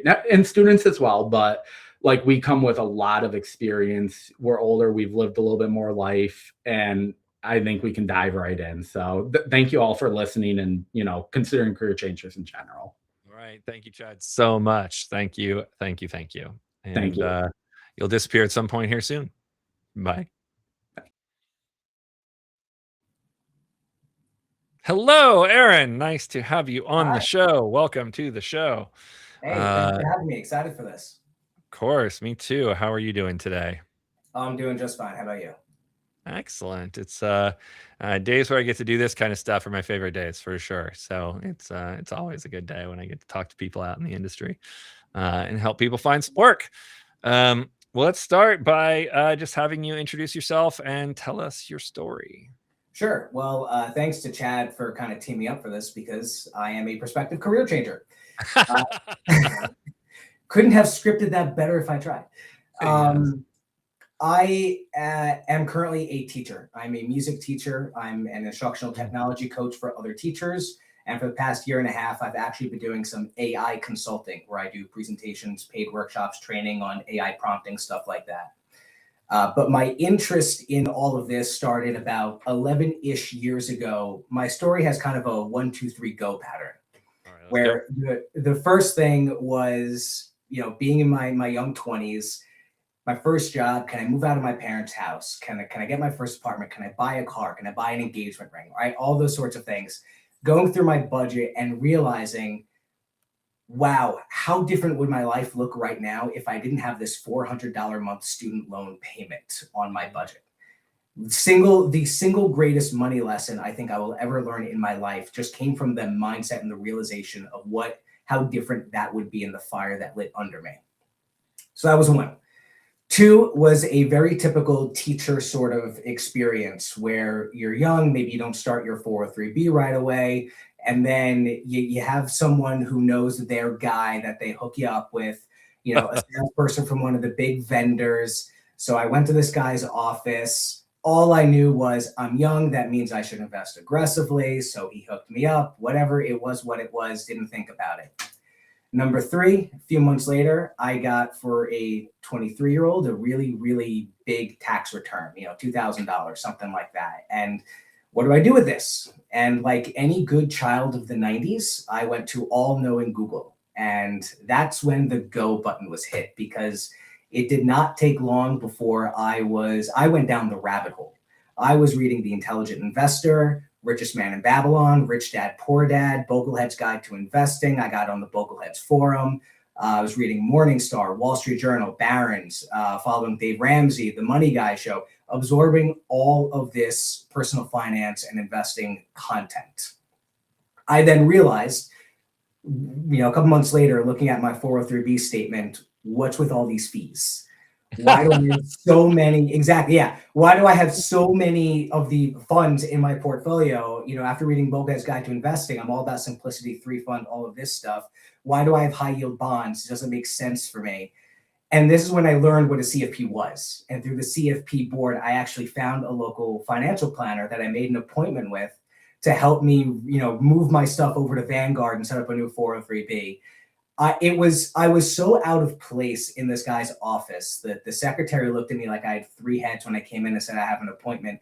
The guy, I chose him because I knew I could pay by the hour. The guy never even charged me because I was so different compared to his other client. All he said was, come back when you have real money one day. Yeah. He actually said real money? Something to that effect. Yes. Like, wow. Something like you'll have more money. Like, something like come back one day. And I think he's since retired, actually. Yeah. And in those following 8, 9, 10 years, I mean, man, this stuff hit at the right time. I got that apartment, I got that car, I got engaged, I paid off my student loans, I paid for 2 master's degrees out of pocket without any more loans, got married, bought a house, built that financial foundation for the future. And yet at the same time, saw so many others in my peer group struggling. struggling with student loans, struggling to pay for their graduate degrees. You know, teachers, I'm in New York State, teachers were all required to have master's degrees, so something we have to do. Struggling with those student loans and trying to buy a house and feeling locked out of it because house prices here are really insane. And that really kind of tears at my heartstrings, especially being a teacher. If anyone's familiar with New York State, the pension is on tiers like everything else. And young folks like me, we're on tier 6, the newest tier. Full retirement age is 63. And a lot of teachers in my peer group feel like they're really trapped and that they can't retire until 63. And the reality is, no, you can retire whenever you want. You just need a plan for it. Right. And this whole thing has gotten me really, really interested in financial planning as another type of career. About a year ago, for a variety of reasons that I don't need to get into now, I started to kind of doubt my future in the education field and started to think what else might be out there. And that's when financial planning just smacked me in the face one day, realizing all I had gone through, all I had seen, all I had learned the past decade, this is perfect for me because this seems like it marries the best of teaching. Just instead of students, you're working with adults. Instead of for me teaching music, now it's finance stuff.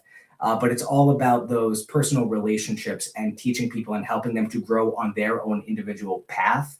And through that work, making the world a better place. I know I sound really corny and cliche by it, but really kind of the best of teaching, but also with more of those business entrepreneurial sorts of things that I have grown more interested in that you don't really get to do as a teacher.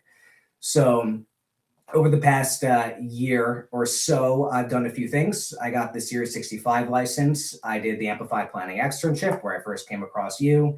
I'm enrolled in a CFP education program right now. I joined FPA and I am just absorbing tons and tons of content, lots of podcasts on RIAs and what those business models are like, what the tech stack is like, all those sorts of things. And that's what brings me here to this moment. Nice. So when do you think you're going to get to take the CFP exam? Like, what's your timing? I don't know. My original idea, I started the coursework in August with the idea that I would take the exam in July. I've been reaching out to a number of advisors, particularly career changers, former teachers who became advisors. And one person I spoke to brought up a really interesting point. This person went through the CFP coursework, but never sat for the exam because, as he put it, and I'm going to paraphrase for brevity's sake here, but he said something to the effect of a lot of the CFP coursework is about helping rich people keep their money, whereas a lot of what he sees working with teachers as clients are things that the CFP coursework doesn't go in depth on, like student loans, like, you know, getting out of debt, those sorts of things, which has kind of made me think maybe I shouldn't be in such a rush for the CFP exam. Maybe I should slow it down and spend more time digging into those topics that the kind of client I'm envisioning are really going to like be an expert in solving those exact problems, and then circle back to the CFP later after some real world experience. So I don't know when I intend to take the exam. That kind of would depend on a few variables. Sure.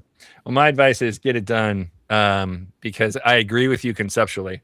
You're absolutely right. It doesn't teach you what you essentially need to know to work with those kind of people. Or really, you know, I think it's really a competency exam, right? As opposed to an educational program, right? It teaches you all the things you need to know so that you can learn the things you need to know. But there is in this industry a bit of a gate. And the CFP is the key to that gate. And if you've passed the exam, it opens some doors that you otherwise just won't have open to you. So I highly encourage you, knock it out. The faster you get it done, I feel like it's easier because you're kind of getting all that done in your head, and then you get it in, and then you put it on the paper, you pass the test, and then you can focus on what's important as opposed to having to hold all that stuff in your head for that length of time.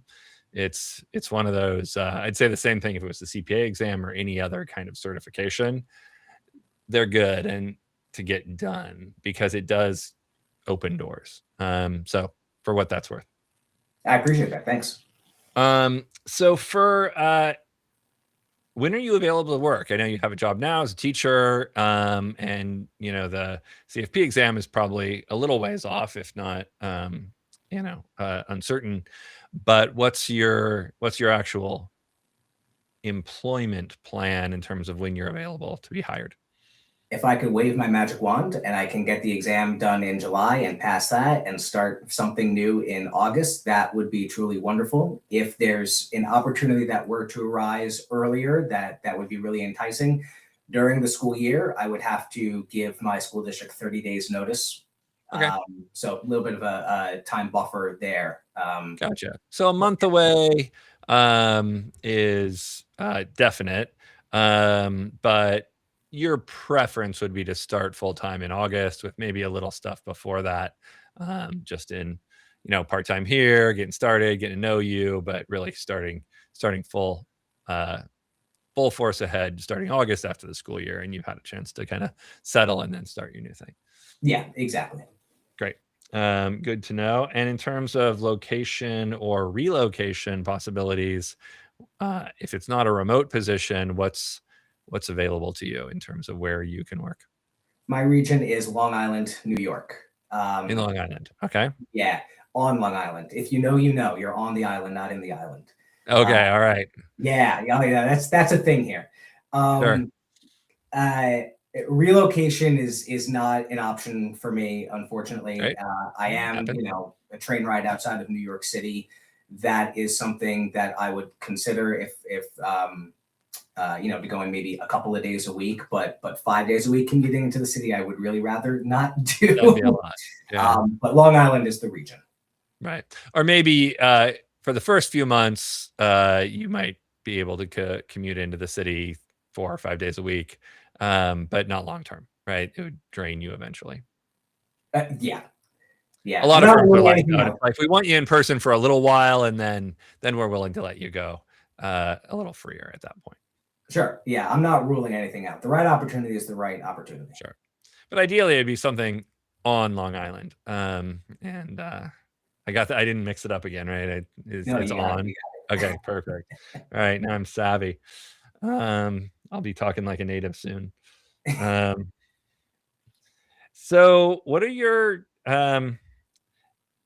music is really interesting, and the crossover between financial advisors and musicians is way higher than you would expect from my experience. There's a lot of financial advisors who are also musicians. I think there's a financial planning and music are both incorporate the emotional side of math, if that makes sense. It's taking mathematical concepts and putting them in a human delivery. Very different deliveries, obviously. One is focused on art and communication through, and having the math kind of behind it. And obviously, financial planning, the math is a little more front and center. So it's unsurprising. But are there any other pieces of your history that you feel like really make this new career the best one for you that you didn't know to mention, obviously? Yeah, the AI piece. So interesting. Okay, let's talk about that. So my master's degree is in curriculum development and instructional technology, and my school district saw I was doing that, and they tapped me to do technology coaching for other teachers for a while. There have been different iterations of that position that I've been doing. And for a while, actually, I thought I was on a path to technology leadership, like school district director of technology. So I was pretty early to the ChatGPT game and really jumped on that bandwagon real fast and did a lot of my own study, experimentation, playing around with it, observed some things, learned a lot about AI just as its own field of mathematics, and went to conferences, did some presentations. People were really interested in what I was having to say, particularly about prompting techniques. So I actually wrote a book on it. Summer of 2024, I wrote a book. It was published November of 2024. And that, in combination with a couple of other conferences I presented at, have led to this kind of little consulting side business I have going on, where school districts, organizations will bring me in to do presentations and workshops on prompting. I was just a keynote speaker at a math conference a couple of weeks ago, and I have some trainings coming up I'm doing for other math teachers and school technology directors in March and April. So one thing that I'd like to kind of point out about myself, I guess, is this entrepreneurial side of me that's really risen up the past couple of years. to go from middle school band teacher to keynote speaker at a math conference to workshop facilitator for technology directors is a pretty audacious series of leaps that I've been able to pull off. Not planned and not expected, but I think that says a lot about me and just kind of the ideas that I sometimes have, and then try to bring those to fruition, to have that discipline and sit down every day for my 9 to 5 for a summer and write a book that then I see published. Yeah. But then along with that, this idea of AI and financial planning. I'm really, really interested in exploring this intersection. And I know, obvious caveat aside, AI can never replace that human contact, all that emotional stuff, blah, blah, blah. We know that. But there's, you hear the same arguments over and over again. Oh yeah, I know. But I really do suspect that at least the little bits that I see as I pay attention to this content and I'm on the Facebook groups and stuff, I think a lot of advisors are discounting its potential, perhaps out of fear and hesitation, or just out of being overwhelmed by how fast it's evolving. When I wrote my book, I thought I had 3 to 5 years of it being valid, and it was 3 to 5 months. Yeah, exactly. By April, I stopped advertising. Like, I don't advertise it anymore. It's not worth it. It's obsolete. But I'm really interested in exploring what the AI tools are. I was listening to your last episode with Joe and talking about the tech stack. Yeah, the tech stack with all these AI tools. And I got so excited, like, oh, I hope one day to actually have access to these things. I want to play with them. I want to see, you're talking about the one where it pops out different financial plans based on the prompting. That's the kind of thing I'm really interested in. As well as just opportunities for AI to assist with a variety of stuff. Just a couple weeks ago, I posted a question in the XYP and VIP Facebook group about how advisors are using AI. And someone posted a comment saying there's this new paper that mathematically proves AI can't do financial planning. So I asked for a copy of the paper, and I read through it. It is very, very dense math, didn't fully understand it. So I had Google's Notebook LM create a podcast that I could listen to walk through it. Then I had Claude break down the math for me just conceptually so I can understand it. And then worked back and forth with Claude, thinking there's value here. Because what this paper does, it's called, if anyone's interested and wants to check it out, Interdependent Integrative Financial Planning Theory by Michael Kothakota. And I went back and forth with Claude on this, thinking there's real value here in that this paper is basically saying, with a lot of dense math, how much a client stands to lose with a siloed effect. You have your accountant, you have your state lawyer, your insurance broker, your investment manager, but financial planning integrates all of these different domains. And so when you put that all with one financial planner, you can gain so much. Here's the math that proves it. And so I actually had Claude build a mini React app that I'm imagining could be embedded on an advisor's website. Kind of like a prospect can kind of click through things. It asks, who are the professionals you work with? Do they talk to each other? When was the last time you checked this, blah, blah, blah. And then it would point out, here are the gaps in your financial planning because you're talking to these different people. If you want to learn more, click here to make an appointment, right? Like that kind of stuff. Yeah. So tinkering around with those sorts of ideas is something that I find myself really interested in when it comes to AI financial planning. So my AI chops and interest is something I'd like to kind of put front and center. I'm glad you did. I think in that conversation with Joe Moss in the last episode we did, and in other conversations I've had with advisors at conferences and in my consulting and everywhere else, I'm giving everyone the advice that they should just have someone in their organization that they give the keys to the AI, buy them the whatever subscriptions they need to buy them, and let them try and play and find good ways to automate things and create better service and create new portals in the business. Because just someone with a subscription who can play around, who has a savvy enough insight, a little bit of coding, a little bit of financial planning, a little bit of knowledge around everything, can be transformative for any firm out there of any size. So when you're I heard a you twofer, say that, sure. I was like, yes, that's me. That's me. Totally. That's me. That's great. So if you're looking for someone like that, here you are. So that's good. Thank you for sharing that. I think that is a great thing to highlight, and a huge advantage for you as you move into some of these firms, because a lot of them could use someone like you who's done the work to understand it, because there's no class you can go to these days that's going to teach you about AI. By the time the curriculum's developed, it's obsolete. You have to be on YouTube and Reddit and Twitter and all these places where these things are getting posted. And Claude code changes every day.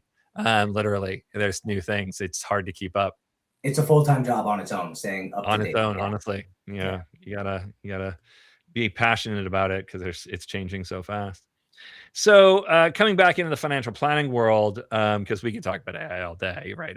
You should just come back on the show. We'll just do some live coding for everyone and create some solutions in a 2-hour block. I think Hey, it'll you be know super what? No fun. joke. Prompt engineering for financial planners. Sign me up. Like that. Yeah, absolutely. But I want to talk about, like, if as you're moving into financial planning and you're working with individuals, who are your people? Who do you like to work with? Where does your heart lie? Why did you get into this? Who are you trying to help? I'll start small scale and then move bigger. So Sure. small scale, the obvious answer is teachers. That's my niche. Those are my people. Those are the things I understand. I understand 403Bs. I understand, at least in New York, how to think about the pension. I understand, salary schedule. Teachers have a unique decision point, or a series of decision points to make, particularly early on when it comes to balancing things like student loan payments, or saving for retirement, but you have to get a master's degree within a certain number of years. And then you're also incentivized to accumulate more credits for salary advancement. So how do you balance these different financial goals? That's a little different from the standard advice of get your 401k match and then max out your Roth IRA and then follow this sequence, your financial order of operations kind of stuff. And as I mentioned before, my heart really goes out to my fellow teachers who can't imagine doing this for another 30 years, right? They're like me. They've been doing it for 10-ish years. They can't imagine doing another 30 years. Teachers are getting burnt out. It's a real problem, and they feel trapped. And I really like the idea. I don't want to help rich people keep their money. I don't. I want to help middle-class people live life on their terms. And money is one of the most influential factors in that equation. So I like the idea of teachers, similar public servants with pensions, or people who are really maybe going through life transitions, like a career change or something like that. And then to get kind of super nerdy on a really big scale, this is going to border political, but I don't mean it in a political way. It is pretty obvious that we are in a moment of transition in world history. And I find there to be a lot of fascinating topics related to this. For example, I find myself wondering, what happens if the dollar loses reserve currency status? You can't say with any certainty that it won't happen 10 years out from now. So what if? What are the mechanisms in place? What are the paths on which that would happen? What will the world look like instead? And I know there are people out there who are also asking these questions and wondering, should I buy gold? Should I buy Bitcoin? If I buy Bitcoin, should I do cold storage? Like all of this sort of thing. Or should I just forget it all and buy guns and ammo? And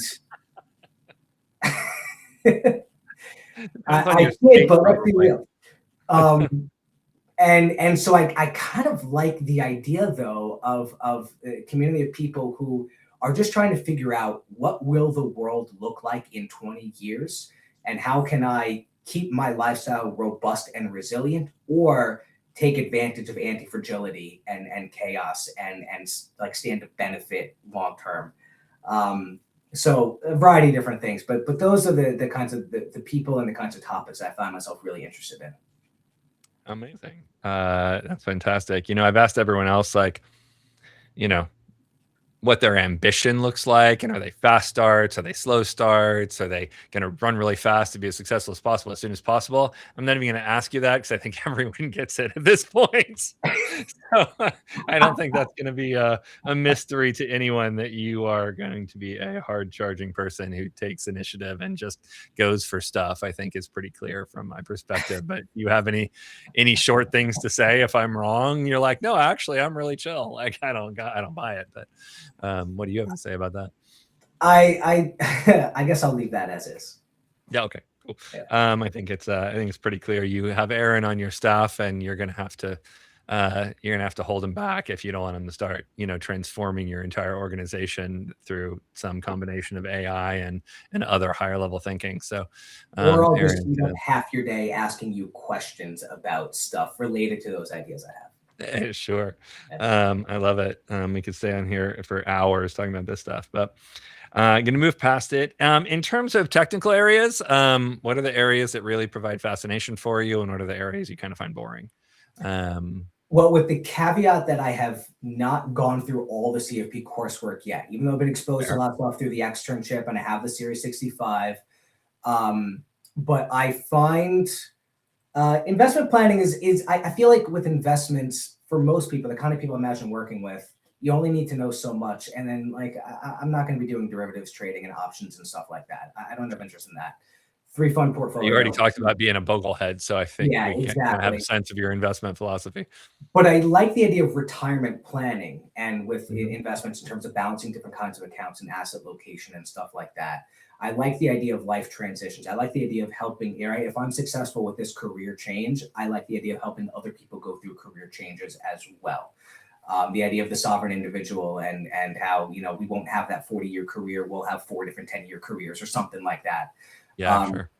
I like helping younger professionals with the basic foundations of budgeting and cash flow. Being 34 and having just gone through that season of life of building that foundation, I like the idea of helping others in their 20s and 30s build that foundation. Related to that, these are all people that financial advising as an industry generally has not been able to serve, but with the rise of the fee only and the advice only sorts of and fee for project sorts of business models, there's a lot more opportunity. There are a lot more opportunities for them. Insurance is something I find interesting, not with writing insurance policies, not with annuities, but with the idea of how many people are really thinking about what happens if I get sick or injured. Do I have an umbrella insurance policy? Do I have a disability policy? I haven't done the estate planning course, but I imagine there's going to be a lot of overlap there with insurance and estate in terms of this playing defense and making sure I'm covered in the event of a black swan scenario. Tax planning is what I anticipate having to kind of power through because math is not my strong suit. And I also know that the field is saturated with people who are great with taxes, whether they're CPAs who offer advising services, firms with CPAs. Why compete to be great at something that I know there are other people that are great at that I would rather work with, and then instead focus on what plays to my strengths, especially coming from a teaching background of that, working with people through those emotional things. So I think that answers the question on the technical stuff. No, absolutely. Thank you for sharing that. I treasure people like you who are interested in estate and insurance and not in tax, because it means that I can let you do that work while I do the tax work. we all have our specialties. And when you get into a group of advisors, everyone tends to, specialize in something that the other ones aren't, right? Because you just get more opportunities and more reps, and you kind of work as a team. And I would always call my friend Brian to come out on the annuities. Like, I just don't want to talk about it. Like, what should we do? Pension reviews, things like that. I think you and I would have been very complimentary. So outside of AI and all the other things you mentioned, any other big hobbies that make you interesting? I'm going to add to the theme of the night with traveling. My wife and I travel a lot. Seems to like that. Yeah, we were just in Scotland for New Year's Eve. We have a road trip through the Balkans planned for the second half of July. Love traveling. In terms of what makes me me, my wife was nice enough to allow this to happen, but we named our dog POTUS, which is Puppy of the United States, just in terms of the kind of nerd that I am, which is great because, the car is Air Force One. When we go for a walk, we're hitting the campaign trail, like the crate is the residence. So we have a lot of fun. It's wonderful when your spouse asks you, did POTUS poop yet? She's probably not the only person asking that these days. And again, it's not like I'm a big fan of The West Wing. I don't know. I'm fascinated with politics and history and geopolitics and stuff like that. And so it's just a cute nerdy thing. But yeah, amazing. Yeah, Madam Secretary is probably my favorite politics show of the last little bit. That was a good one. All right. Well, we're just about at time. Any final words or things that people should know about you? I assume LinkedIn is a great way to contact you if people are interested in reaching out. Yeah, LinkedIn's a great way. I'm taking a little bit of a risk here because I have not been very public with my current education network about my ideas of changing careers. I am connected with a lot of educators on LinkedIn. And so my LinkedIn content I'm not very active, but when I do post, it's mostly AI stuff. So if anyone's interested in kind of learning more about that, I do post some thoughts about working with AI, some prompting tips, stuff like that. That's kind of my public bridge between these two worlds. But I do check LinkedIn every day. So that is still a great way to get in contact if anyone's interested. You said LinkedIn is direct messaging, you said, or where else? Yeah. Okay. No, LinkedIn is still a great way to reach out to me. Yeah, just send a direct message with the caveat that when you look at the profile, it probably doesn't look like you're an aspiring financial planner. Exactly. Totally fair and a good caveat to say. You don't want them to get confused when they show up and they're like, wait, is this right portal or right profile? Like, where are we at? So yeah, makes total sense. AI stuff. Great. Any last words you want to share with the world? I don't think so. I just hope people got a good sense of me, and I really I enjoyed this conversation, and thanks for all that you're doing, JD. Well, thank you for being on the show. I know it is definitely it's a little bit of a risky endeavor to come out here and do a pseudo job interview live in front of the entire internet. So I really thanks for your courage and your willingness to come out here. Favors the bold. That's what I say. So I like your vibe. All right. Well, thank you so much. Everyone should know how to reach you now. Awesome job, and have a good rest of the day. And so goodbye. To everyone out there who's watching, thank you for being here. Thank you for watching our inaugural Prospective Advisor Showcase, if that's what we're calling it. And thanks for tuning in. And if you want to hire any of those people, go find them on LinkedIn, or find me on LinkedIn, and I'll make sure I can put you in touch with them. Thank you, everyone, and have a good rest of your day.